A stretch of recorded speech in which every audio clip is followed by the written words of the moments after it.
Ici, ce petit appareil il permet aussi une chose, c'est de faire de la distillation de l'avion humide. Là, on fait passer de la vapeur à travers la plante. C'est-à-dire qu'on bourre bien la plante fraîche en général, une demi-fanée, parce que si elle a trop d'eau, après on passe trop de temps à chauffer l'eau qui est dans la plante, et on a des phénomènes d'hydrolyse, des choses comme ça qui vont nuire à la qualité du produit.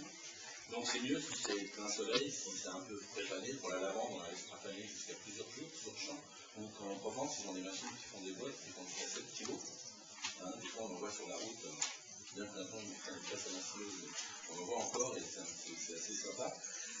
Donc on couvre bien ça et tout, on ferme, on a la vapeur qui va passer en dessous, et la vapeur, il faut qu'elle se déplace d'une façon uniforme dans la masse végétale. Parce que si la vapeur elle trouve une cheminée, elle va passer là et vous n'allez pas distiller le reste. C'est un peu comme en cuisine, c'est un peu ça.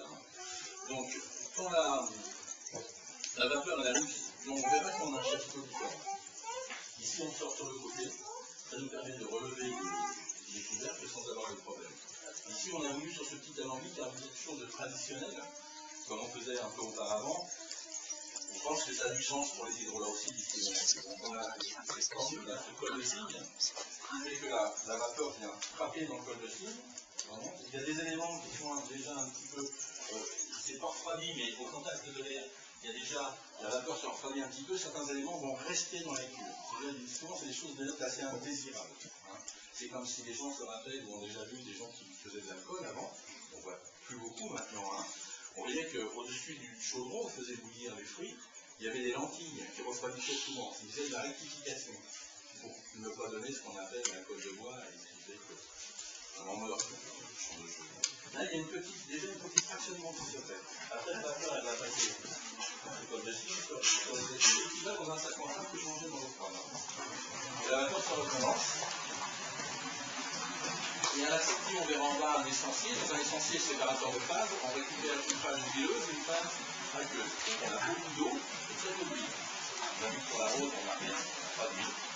Si on a un peu, ça reste dans l'eau. Et on verra, on a des rendements en thym cette année qui sont de l'ordre de 1%, ce qui est énorme. Pour le transfert. 1% d'huile, c'est énorme. On prend 100 kg de thym, on a 800 grammes d'essentiel, jusqu'à des fois 1 kg. En ce moment, on a beaucoup de soleil, c'est très intéressant. On a vu que la rose, les rendements, c'est des petits villages. Il faut 4 tonnes pour 1 kg, c'est vraiment extrêmement faible. Donc ce petit alambic qui est à chaud, c'est on peut faire passer la vapeur à travers. On peut aussi mettre l'eau à chauffer pour avoir une vapeur plus froide qui va passer à travers la vapeur. Et on peut immerger totalement la plante. Donc s'il le faut, ça. Dans l'eau chaude et distillée de cette façon-là. C'est une façon différente. Qui sont assez intéressantes suivant les produits que vous faites. Sachant que le gros, traditionnellement, c'est vapeur, sèche, pas trop, parce que ça passe en l'air, ça sèche. Une vapeur avec un générateur de vapeur pour les cycles. Non, ça fonctionne. Donc on va le charger. On va le est là, Thierry qui s'occupe de la distillation. Ça se fera un plaisir de le charger. Donc, on a une particularité, vous allez voir. On met cette première grille au fond, qui fait que la rose ne sera pas en fond. On va charger le fond, et on va mettre l'autre grille. On va faire comme ça des strates, parce que sans ça, on aurait un boudin de rose qui très rapidement va devenir très compact et ne sera plus assez. Donc on aère des choses comme ça.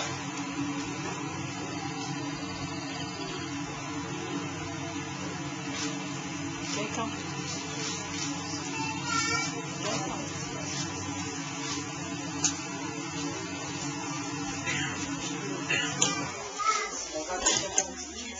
On fait 1 litre d'eau pour 1 kg d'eau. Donc quand on commence à couler, il faut une minute pour qu'un litre soit en bas.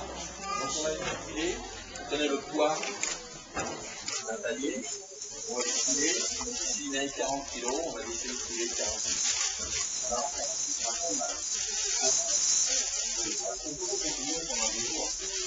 on aurait de l'eau et de l'eau.